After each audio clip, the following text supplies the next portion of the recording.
Tim tangkap buronan atau tabur Kejati Sulsel berhasil menangkap seorang terpidana daftar pencarian orang atau DPO di Kampung Muara Tengah, Kota Bogor, Rabu kemarin. Jangan kemana-mana, simak informasi selengkapnya hanya di channel YouTube Informasi Seputar Sulsel.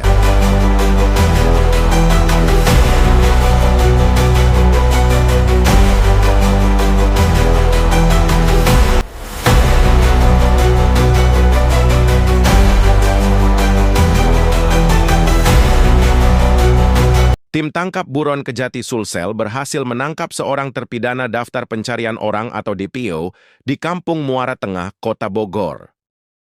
Penangkapan terpidana atas nama Eli Gwandi berusia 63 tahun itu dipimpin oleh Kasih 5 pada bidang intelijen Kejati Sulsel, Erva Basmar, dan Die Backup Tim EMC Kejagung RI.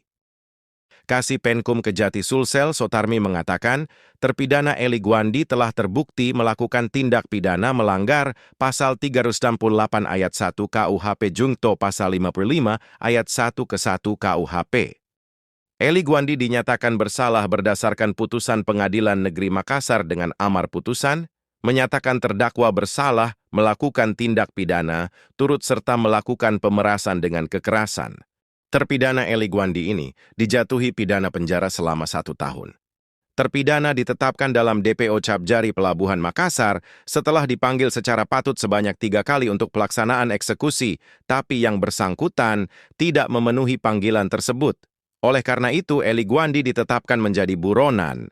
Setelah berhasil ditangkap di Bogor, terpidana kemudian diterbangkan ke Makassar dan dibawa ke kantor Kejati Sulsel sebelum dieksekusi ke Lapas Perempuan Kelas 2A Sungguh Minasa.